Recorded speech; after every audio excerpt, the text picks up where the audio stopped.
Regresamos con otro episodio de Standpoint. Soy Gabe Groisman desde JNS Televisión en Jerusalén. Sí, créanlo o no, estoy aquí para las fiestas con mi familia y muy emocionado de recibir a mis invitados. Y es un poco de déjà vu, pero ustedes no lo sabrían. Sentado frente a mí está un miembro de la Knesset, el ministro de Asuntos de la Diáspora, Amichai Chikli. Este es el episodio oficial 92 de Standpoint. Solo 2 episodios se grabaron y no se publicaron. Hicimos todo el esfuerzo y luego pasó algo con los archivos. Uno fue con Mike Huckabee antes de que fuera embajador y el segundo fue Amichai Chikli. Muchas gracias. En Miami, sí, él estaba en Miami. Tuvimos una gran conversación y no sé, creo que tal vez fue demasiado controversial. Los dioses del podcast cancelaron ese episodio, pero aquí estamos otra vez con Amichai. Gracias por repetirlo. Hoy hablaremos sobre la situación de la diáspora, especialmente en Nueva York, tras la salida del alcalde Eric Adams de la contienda. Así vemos cómo es esa contienda. ¿Qué ocurre con Irán, las Naciones Unidas, el plan de 21 puntos y aquí internamente todo en 30 minutos? Así que intentaremos cubrirlo todo. Empecemos. La gran noticia de ayer es que Eric Adams, el alcalde de Nueva York, se retiró de la contienda. ¿Ha sido un gran amigo de la comunidad judía? Ha venido a Israel. Yo lo recibí aquí varias veces. Él impulsaba toda iniciativa contra el antisemitismo, pero no bastó. Los votantes de Nueva York están eligiendo otro camino. Los mercados públicos, Polymarket hoy, después de que Adams se retiró, todavía tienen a Mamdani. Sí, la última fue de 84.9, acaban de hacer una segunda, o sea, sus probabilidades de ganar siguen aumentando. Sabes, una de tus principales responsabilidades en la Knesset es cuidar de la comunidad judía en la diáspora. ¿Qué opinas de que un candidato así esté por ganar la ciudad con la mayor población judía del mundo? Así que estamos muy familiarizados con los comentarios que hizo Mamdani en el pasado, especialmente sobre globalizar la intifada, sus actividades pro-palestinas. Él no es amigo del pueblo judío, no es amigo de Israel, eso es obvio. Y creo que va a ser un desastre, independientemente de la comunidad judía, porque va a ser un desastre para Nueva York tener esta combinación tóxica de marxismo e islamismo. Para el alcalde de Nueva York, creo que va a ser desastroso. Y la ciudad terminará como San Francisco. Vimos San Francisco y sabemos lo que le pasó. Y lo vuelvo a decir, independientemente de la comunidad judía, es un gran problema para la ciudad en sí. Ahora con la comunidad judía ya eres de Miami. Así que sabes que muchos judíos están emigrando de Nueva York a Miami, a Texas o a Israel. Y ese es un fenómeno muy extendido. Y me temo que para los judíos en Nueva York va a ser mucho más difícil con Mamdani, un ambiente más hostil para nuestra organización judía, especialmente para las organizaciones sionistas. Es una mala noticia para Estados Unidos, es una ciudad muy importante, es una mala noticia para Nueva York, es una mala noticia para la comunidad judía y espero que algo cambie antes de las elecciones. Muchas cosas pueden pasar hasta noviembre, pero no pinta bien. ¿Qué implica esto para Israel? Hemos escuchado a Mamdani decir que emitiría órdenes de arresto. Sabemos que soy abogado, soy litigante. No tienen base para hacerlo. ¿Cómo afecta esto tu trabajo como ministro de Asuntos de la Diáspora, especialmente en lugares como Nueva York? Si un alcalde así estuviera en el ayuntamiento. Eso significa más antisemitismo en Nueva York fácilmente y puede extenderse a más ciudades. Pero no estoy seguro de que se vaya a extender porque siento que va a ser como San Francisco. La gente entenderá lo mala que es el liderazgo de Mamdani y cómo va a destruir la ciudad. La gente lo va a entender. Será demasiado tarde. Será un desastre para los negocios en Nueva York y Nueva York tendrá que recuperarse. Así que no creo que vaya a tener grandes consecuencias fuera de Nueva York. Pero para los judíos en Nueva York, creo que el ambiente va a ser más hostil para Israel en el futuro. El ambiente será más hostil en las universidades, en Columbia, New York University. Sí, absolutamente. En las primarias de Nueva York, unas encuestas indican que alrededor del 25% del voto judío fue para Mamdani, lo que dice mucho sobre esa comunidad. Sí, es diversa, pero tenemos una gran parte de ese 1.200.000 o algo así que viven ahí que están perdidos. Sí, creo que ser judío y votar por Mamdani, eso es extraño, pero eso tampoco es noticia. Contamos con Voz Judía por la Paz, Voz Judía por la Paz, J Street y otras organizaciones judías antisionistas. Es un fenómeno que existe, es un fenómeno terrible, pero no creo que ellos representen el futuro de la comunidad judía en Estados Unidos. La mayoría de quienes participan en Voz Judía por la Paz, J Street, puede que sean judíos, pero sus nietos ellos no van a ser judíos. Porque cuando quitas el sionismo de la identidad judía, ya no hay identidad judía. Sí, estoy de acuerdo con eso. En la diáspora, al menos sionismo y algo de práctica religiosa para continuar con la siguiente generación. En el sur de Florida hay casi 500,000 judíos, pero mucha gente ni lo sabe, lo cual es una locura, ¿verdad? Está creciendo a pasos agigantados. Vamos a saltar directamente a Irán. Estaba leyendo esta mañana. Hay muchos informes, todos no confirmados, muchos rumores, pero por eso quiero preguntarte sobre Irán y las reservas de uranio enriquecido, si fueron o no atacadas, si viene otro ataque de Estados Unidos e Israel. ¿Qué sabes al respecto? Lo que sabemos con certeza es que el plan nuclear de Irán fue gravemente afectado por los ataques, especialmente el ataque en Fordo, y retrocedió una década. Eso no significa que no puedan hacer un esfuerzo para continuar y desarrollar armas nucleares en el futuro con la ayuda de Rusia, Corea del Norte o Pakistán. Así que no es que no haya ninguna amenaza proveniente de Irán, pero el impacto del ataque a los científicos y a Isfahán, Fordo y otros sitios es que por ahora y en el futuro cercano, Irán perdió su capacidad de producir a corto plazo armas nucleares. ¿Cómo conectas los puntos? Rusia intervino muy rápido. Ofrecieron invertir 25,000 millones de dólares para reconstruir las capacidades nucleares de Irán, si no me equivoco. Les están vendiendo aviones de combate. Desde mi perspectiva, solo buscan usar esto como palanca ante la presión de Estados Unidos. Entonces, ¿cómo encaja todo eso con el resto de las grandes guerras globales que estamos viendo? Sí, puedes ver que hay un eje de China, Rusia, Corea del Norte e Irán. Por otro lado, tienes a Europa, la OTAN, Estados Unidos e Israel, que están, digamos, en el hemisferio estratégico de la civilización occidental. No significa que siempre estemos de acuerdo, no significa que no haya problemas, pero esa es la ecuación. No es realmente nuevo y no sorprende a nadie que esté siguiendo el conflicto. Y el sistema de defensa antimisiles que se usó en Irán durante la guerra es ruso. Ya sabes, el S-300, etc. Y las armas que usó Hamas el 7 de octubre, muchas de esas armas son rusas. Algunas armas provienen de China, así que esa es la situación. Creo que el jugador más interesante es Turquía, que está jugando en ambos bandos, es decir, están alineados con Hamas y también son parte de la OTAN. Creo que es una paradoja. Y creo que la OTAN debería reconsiderar la presencia de Turquía como miembro de la OTAN e incluso Estados Unidos si apoyan a Hamas, si apoyan a Al Qaeda en Siria, si están cometiendo o apoyando la limpieza étnica de judíos y kurdos en Siria. No creo que sea correcto que, digamos, el imperio de la civilización occidental respalde este tipo de fuerzas.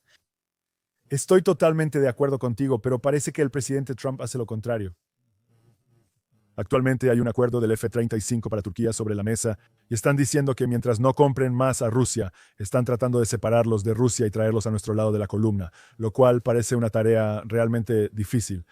Sí, creo que primero aprecio mucho al presidente Trump y creo que le debemos mucho, no solo por lo que pasó recientemente en el periodo actual, sino también por las cortes de Obama, la embajada en Jerusalén, las armas que podemos comprar, a diferencia de lo que pasó con Biden y el embargo y el no que le dijo a Hezbollah, pero que fue más para Israel. Así que, pero aún así sí tengo, digamos, un desacuerdo sobre Turquía y el presidente Ashara.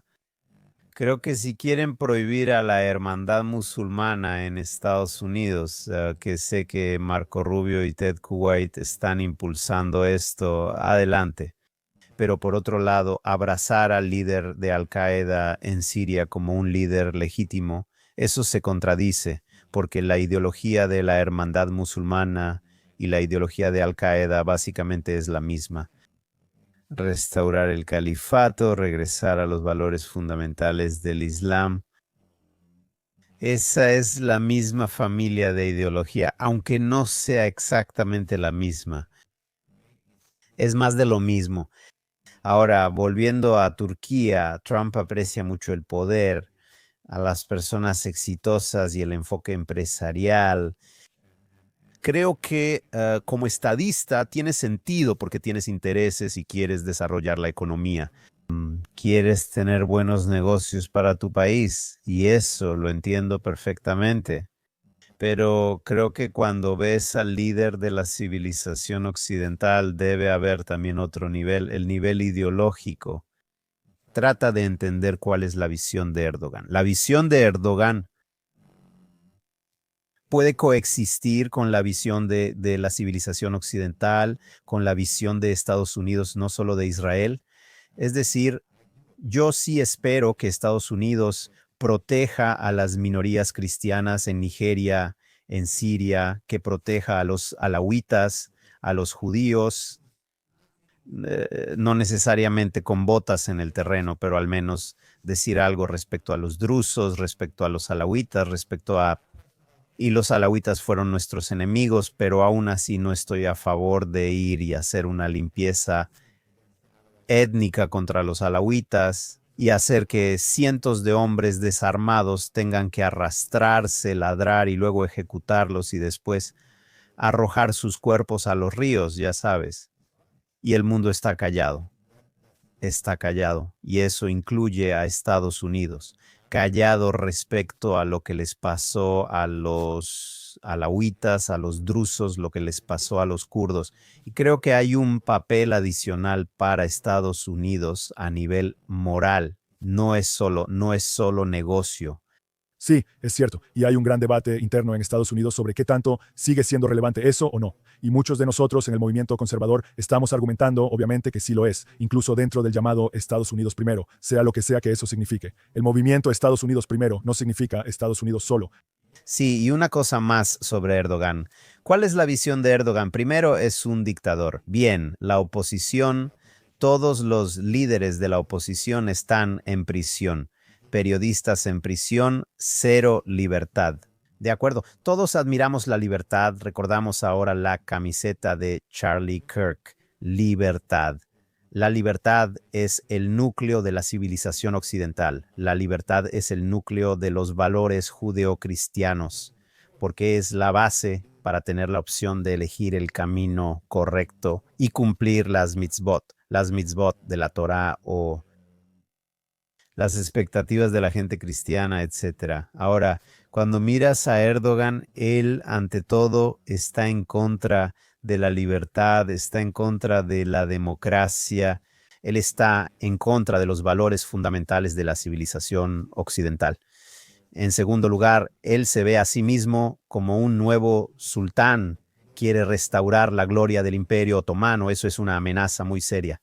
Él se ve a sí mismo como un emperador, como el hombre que llevará a Turquía a convertirse una vez más en un imperio. Está involucrado en la guerra en Libia, está involucrado en la guerra en Somalia, está involucrado en la guerra en Siria.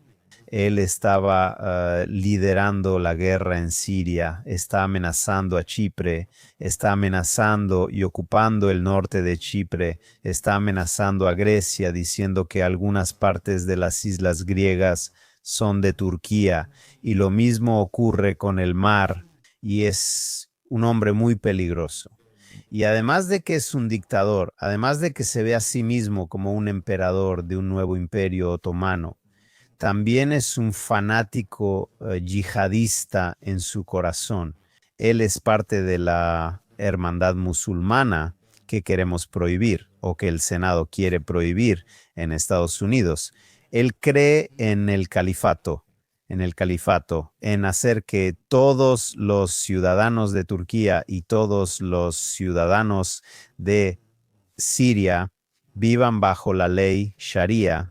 Así que no es solo que sea un dictador, no es solo que se vea a sí mismo como el nuevo líder del Imperio Otomano, sino que también es un fanático yihadista. Y por eso no entiendo cómo puede ser parte de la OTAN. ¿La OTAN es solo una alianza de estados al azar o hay alguna filosofía detrás de libertad contra la tiranía, contra ocupar países extranjeros, contra oprimir a las minorías? Hace un año escribí un artículo sobre la OTAN y Turquía. Al revisar los principios de la OTAN como no albergar terroristas, Turquía incumple esto. Sin embargo, parece que Estados Unidos e incluso Israel priorizan otros aspectos, como mencionabas antes. Y albergar terroristas. Sí, por supuesto. Turquía hoy es la nueva sede de Hamas. Correcto. No es solo Doha en Qatar, que es otra historia, también es Turquía. La mayoría de los líderes de Hamas y la actividad de Hamas, y por cierto, Hamas desafortunadamente no va a desaparecer mañana por la mañana, y la actividad de Hamas se va a trasladar de Gaza a Turquía para, digamos, enfocarse más en el terrorismo global en Europa, eligiendo objetivos en el extranjero. Y esa es la nueva amenaza que estamos enfrentando. Y esta amenaza viene del corazón de Turquía. Ese es otro punto. Por supuesto. Y ese fue el motivo por el que escribí ese artículo cuando trasladaron a gran parte del liderazgo, se mudaron de Doha a Turquía y a nadie le importó, nadie escribió al respecto, nadie revisó en los principales periódicos, nadie se alarmó por eso. Pero parece que los gobiernos occidentales, Israel, Estados Unidos en particular, tal vez incluso Europa, tienen sus propios problemas, pero están priorizando tratar de alejarlos de Rusia y China, sin éxito, por cierto, pero están intentando hacer eso más que todos esos principios de los que hablas.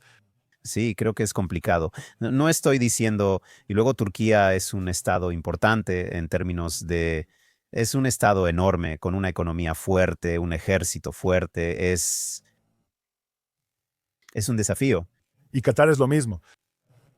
Sí, Qatar es lo mismo y todos juegan con ellos. Y una superpotencia del petróleo y el gas.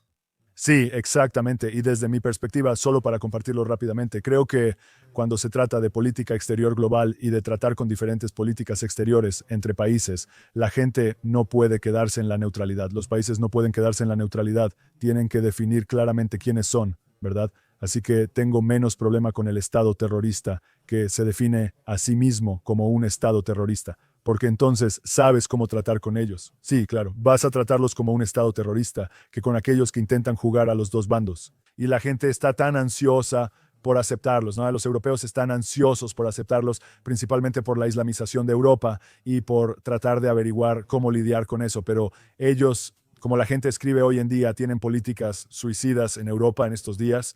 Las políticas que están implementando en toda Europa no son buenas para el futuro de Europa. Solo para mantener las cosas avanzando, esta semana es incierta. Hablar de esto es difícil porque las noticias cambian rápido. Mientras se graba, hay debates sobre el plan de paz de 21 puntos. Netanyahu dice que Israel lo aceptó y está trabajando en ello. Trump también afirmó que el acuerdo existe, aunque ya lo había dicho antes y no se ha concretado. No se ha concretado. ¿Cuáles son tus pensamientos sobre el acuerdo que está sobre la mesa hoy? ¿Crees que es algo con lo que Israel debería avanzar? ¿Qué piensas? Mira, primero, realmente quiero decir una cosa más respecto a la conversación anterior sobre Qatar. Cuando ves a Qatar, hoy Qatar es la capital de la hermandad musulmana. Ese es el motor ideológico de la propaganda yihadista a través de AJ Plus y Al Jazeera. En español, francés, en Estados Unidos, a través de redes sociales, televisión. Y no solo están hospedando a los líderes de Hamas, son la principal herramienta de relaciones públicas para Hamas. Para los HDS en Siria, Holani Ashara, quien creo que la gente ha olvidado quién es Ashara, ¿verdad? Él fundó Al-Qaeda en Siria. Él estuvo involucrado en las peores masacres de personas inocentes, yazidíes, kurdos, alawitas y drusos. Más de 1000 alawitas, más de 1000 drusos. Cuando él hablaba en la Organización de las Naciones Unidas, había aldeas cristianas que estaban siendo quemadas deliberadamente en la región de Latakia. Así que creo que el hecho de que los países occidentales abrazaran al-Sharaa solo porque llevaba un traje tan rápido, creo que es una tragedia. Y lo mismo va para Qatar. Qatar, Siria, Turquía, ese es un eje, el eje de la hermandad musulmana, y representa una amenaza para los Emiratos Árabes Unidos. No lo dirán en voz alta. Lo mismo ocurre con Arabia Saudita y las fuerzas moderadas en la región. Y por cierto, eso también incluye, por ejemplo, a Jordania. Ahora, volviendo a tu pregunta, y Hamas. Al día siguiente, necesitamos asegurarnos primero de que Turquía y Qatar estén fuera de Gaza porque no quieres la misma ideología de Hamas, que es la ideología de Erdogan, que es la ideología de Qatar, que continúe y propague este veneno en las mentes y corazones de la generación más joven en Gaza. Porque si sigues impulsando esta ideología de yihad y guerra, vas a tener guerra. Y vas a tener a sus hijos que cuando tengan 20 y tantos años le llamen a sus padres y digan: oye, mamá, acabo de matar a 10 judíos con mis propias manos, estoy tan orgulloso. Eso es una locura, pero es el resultado de una educación muy específica, la misma educación que ahora recibes en Siria, la Siria de Al-Sharaa. Y ya vemos en los videos que vienen de Siria escuelas con el nombre de Gaza o Mohammed Deif o Sinwar, y los niños juran lo primero en la mañana, seguir el camino de la yihad y Alá, etc. Eso es los niños de Siria bajo Al-Sharaa, es decir, dentro de 15, 20 años. Estamos en una guerra contra el nuevo Hamastán en la frontera norte. Eso es un hecho. Porque al final, vuelvo a mi punto, cuando ves la realidad, debes ponerte los lentes ideológicos. Porque no todos ven el mundo solo en términos de negocios. También hay visiones e ideologías, ¿no? Y la visión de Hamas y la visión de la hermandad musulmana de Al-Sharaa, de Turquía, de Qatar, es una región súper peligrosa, súper peligrosa. Déjame hacerte una pregunta directa porque está relacionada con uno de los puntos del plan, que es llevar, dicen, ejércitos árabes a Gaza.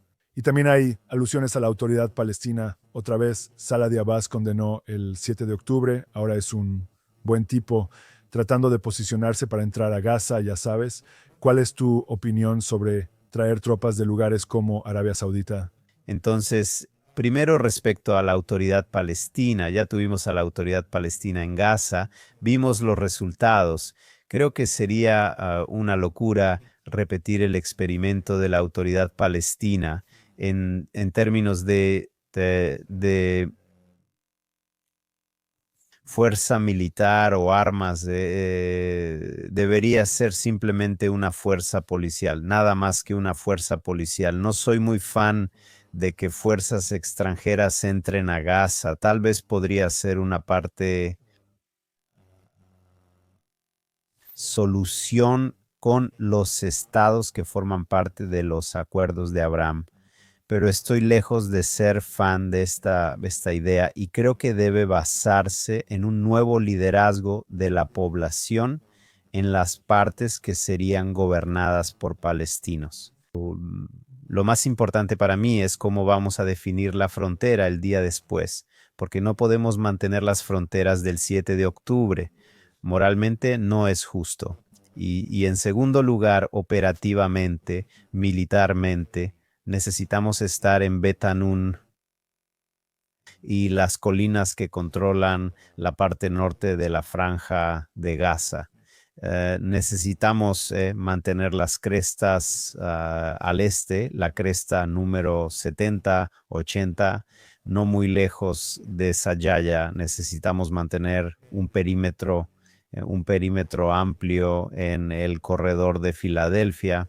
Egipto tuvo la oportunidad de hacer algo para evitar el flujo de armas que inundaban Gaza y permitieron el 7 de octubre. No hicieron nada, hicieron cero, ¿de acuerdo? Y no se les puede confiar y por lo tanto no podemos permitir una retirada de Filadelfia. Y eso creo que es lo más importante para mí. ¿Cómo controlamos la seguridad de Gaza para que podamos operar igual que en Judea y Samaria? Si hay un problema, puedes enviar 2 jeeps con un pelotón y arrestar a quien necesites arrestar. No volverá a haber una situación de un estado de Hamás, de un estado terrorista que pueda desarrollar armas, que pueda desarrollar misiles desde Gaza. Eso no se puede permitir, no lo podemos aceptar. Explícanos técnicamente, si se llegara a un acuerdo, ¿quién lo aprueba en Israel? ¿El gabinete de guerra, el Knesset o solo el primer ministro? ¿Cómo funciona? Hasta ahora ha pasado por el gabinete del gobierno y luego por todo el gobierno, que vota sobre ello. No estoy seguro de que necesitemos que el Knesset esté involucrado en esta decisión, pero creo que también valdría la pena llevarlo al Knesset para tener un consenso más amplio sobre cómo terminar esta guerra tan larga. Sí, sobre ese punto hay una gran división política en Israel. Ya existía antes de la guerra. Muchos olvidan que el verano de 2023 fue el de las reformas judiciales, cuando comenzaron las protestas en Kaplan y los bloqueos. Tras 2 años de guerra, esas divisiones siguen y la gente tiene distintos enfoques. Tengo mi opinión, pero prefiero escuchar la tuya primero. Mi pregunta es, hemos escuchado al primer ministro sobre esto, pero desde tu perspectiva, ¿cuánto debería el gobierno considerar la creciente división interna sobre la guerra y la situación mundial? En realidad no veo una división creciente, ¿de acuerdo? Creo que la brecha entre la derecha y la izquierda se ha reducido y achicado durante la guerra. Pienso que durante la guerra hubo muchas personas de izquierda que entendieron que la idea, el concepto de un Estado palestino en Judea y Samaria es irrelevante. Vimos el experimento de Hamastán en Gaza, que de facto era un Estado, sí, tenían su propia economía, gobierno, un ejército terrorista, y casi nadie en Israel después del 7 de octubre está dispuesto a aceptar otro estado terrorista en Judea y Samaria. Y eso era una parte significativa del debate político. Así que no significa necesariamente que ahora vayan a votar por los partidos de la coalición, pero en la dimensión estratégica de seguridad no hay un gran debate. Hay un consenso en contra de un Estado palestino en Judea y Samaria. La gente entiende la importancia de los asentamientos, de las aldeas en Judea y Samaria. Las personas que viven en Far Saba, que viven en Rushin, saben muy bien que Ariel y Dumim, a 20 minutos en auto desde Far Saba, es el escudo de las principales aldeas, las principales ciudades de la costa. Las aldeas en las montañas son el escudo para las ciudades en la playa. Y eso es independientemente del hecho de que esa es la patria histórica de la nación de Israel: Monte Ibal, Shiloh, Jerusalén, Hebrón, etc. Así que no creo que haya una brecha más amplia. Tienes un pequeño grupo que posee mucho poder.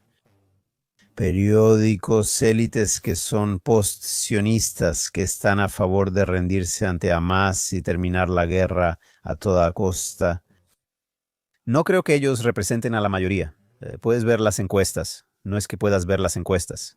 Tenemos la mayoría en las encuestas. El Likud es el partido más grande en las encuestas. Y cuando ves al otro, digamos, al otro lado, la oposición, muchos de los líderes dentro de la oposición que no están en la extrema izquierda. Así que tienes una mayoría sólida de centro derecha en Israel, especialmente después del 7 de octubre. Así que no veo esta división como tú la ves. No, esa es una perspectiva interesante y lo que siempre veo es que cuando hablo con personas de izquierda en Israel, porque trabajo mucho con empresas de tecnología y ellos son quienes dirigen muchas de las empresas tecnológicas en Tel Aviv, siempre les digo, ustedes tienen un problema político, como lo ven, pero no proponen una solución política, ¿verdad? No hay un liderazgo creciente desde la izquierda que sea viable de ninguna manera, ni siquiera para ellos, así que solo pueden quejarse y gritar mucho. Pero por otro lado, mira a Guía, quien llevó a su partido de regreso a la coalición. Mira a Benny Gantz, a pesar de que ahora está en un punto bajo, pero él está diciendo, ya terminé con prohibir a Likud y prohibir a Netanyahu y decir que nunca nos sentaremos con Netanyahu. Algunos líderes ahora son más maduros y responsables y creo que para el futuro vamos a ver, digamos, una coalición más amplia. Interesante. Mi última pregunta como ministro de Asuntos de la Diáspora. Te has enfocado mucho en lo que ocurre fuera del país. Es algo en lo que me enfoco mucho en el mundo judío globalmente. Esto, la guerra, y esto, al principio cuando comenzó la guerra, vimos unidad, vimos lo que la gente llamaría judíos del 8 de octubre, a veces de manera positiva y a veces de manera negativa. Positivo. Sí, déjalo en positivo, ¿verdad? Simplemente personas que de alguna manera despertaron. A veces se necesita el enemigo para despertarte y recordarte quién eres, pero con el tiempo estamos empezando a ver que eso se debilita, tal vez por lo larga que está siendo la guerra o porque ya teníamos raíces débiles antes. Si mirabas todas las cifras y datos sobre los judíos en la diáspora, ¿qué es lo que más te ha sorprendido en tu tiempo ahora como ministro de Asuntos de la Diáspora? ¿Qué has aprendido al viajar por el mundo y enfocarte en la comunidad judía de la diáspora? Así que creo que tanto para la comunidad judía en el extranjero como para el Estado de Israel, necesitamos tener una alianza con líderes de movimientos que compartan los valores fundamentales de la identidad judía. La identidad judía trata sobre la fe, trata sobre la familia, trata sobre la comunidad. El judaísmo es conservadurismo si lo ves hoy en día y necesitamos conectarnos con estos movimientos.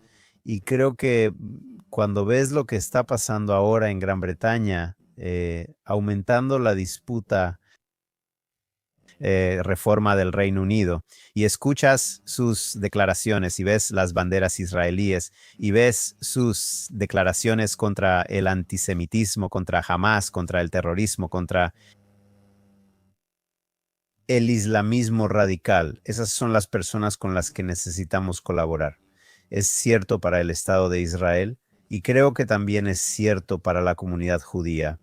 Ahora, cuando ves a Gran Bretaña, es un caso interesante porque el liderazgo formal de la comunidad judía estaba más alineado con el movimiento progresista y creo que esta alianza con el movimiento progresista está totalmente destruida, no se puede reparar, está perdida y toma, digamos, para el antiguo liderazgo de las comunidades judías hacer un cambio dramático y pasar a otra alianza con personas que en el pasado podrías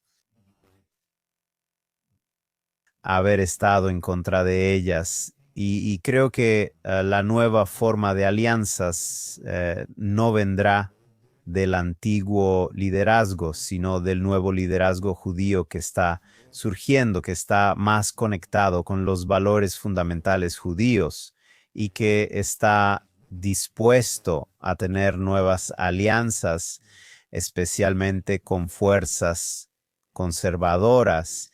Y esto es muy claro en lugares como Gran Bretaña, Canadá y Australia. ¿Con quién quieres trabajar, güey? ¿Con el Partido Laborista que abraza el Islam radical, que está prohibiendo la entrada al país de exministros de Israel? ¿Con quién quieres trabajar en este tipo de partidos? No hay nada con lo que trabajar y compara a Carney o Trudeau con Pierre Poilievre o Melissa Lantsman en Canadá, no puedes comparar, o compara el liderazgo actual de Macron, que es un antisemita, que apoya a Hamas, que ha hecho un gran daño a los rehenes, al Estado de Israel y a la comunidad judía. Y por cierto, se negó a marchar con la comunidad judía en el desfile contra el antisemitismo, en la marcha contra el antisemitismo al inicio de la guerra. ¿Y quién estuvo en esa marcha contra el antisemitismo? Marine Le Pen. Y después, ¿quién habló en contra de Hamas? ¿Quién habló en contra del antisemitismo? ¿Quién visitó aquí? ¿Quién fue a Yad Vashem? Jordan Bardella. Las cosas están cambiando y si te vas a quedar atrapado en el pasado, no va a ser bueno ni para las comunidades judías ni para el Estado de Israel. Así que necesitamos rehacer las alianzas que tenemos. Y eso es cierto para Europa, Australia, Canadá y también para Estados Unidos. Sí, y Sudamérica también. Milay, sí. Sí, Milei, en Chile ahora va de un lado a otro. Ojalá cambie de rumbo. Escucha, para resumir, al hablar de los dos ejes principales que crecen con Israel, Estados Unidos y otros, quizá existan más, pero estos son los principales. Mencionaste Europa. No profundicé porque eso daría para otro podcast sobre dónde termina, ¿cierto? Israel y la comunidad judía están de ese lado y debemos notarlo. Los judíos en todo el mundo también lo reconocen. Y creo que una cosa que todos hemos comprendido, aquellos que necesitaban recordarlo, pero realmente todos lo hemos aprendido, creo que también en Israel, es que lo que sucede en Israel realmente impacta a los judíos en todo el mundo. Un Israel fuerte hace que los judíos estén más seguros globalmente. Es algo que uno aprende y me da escalofríos decirlo. Es una de esas cosas que aprendes de niño y piensas, bueno, ¿realmente es cierto eso? Sabes, cuando empiezas a desarrollar tu propio intelecto es algo bonito de decir, ¿de verdad es cierto? Ahora estamos aprendiendo que es absolutamente cierto. Así que oramos por una victoria total contra Hamas, eliminar a Hamas al final de este año. Antes de Yom Kippur, esperamos que la guerra termine y los rehenes regresen. No lucharemos contra este enemigo. Estaremos preparados para el próximo mientras reconstruimos al pueblo y Estado judío. Gracias a Mihai Chikli. Amén. Gracias. Muchas gracias. ¿Este estuvo mejor que el primero? Tal vez. Nunca lo sabremos. Muchas gracias. Gracias a todos. Se los agradezco. Asegúrense de dar like, seguir, suscribirse y hacer todas esas cosas geniales que hacen para apoyar los podcasts y nos vemos la próxima vez.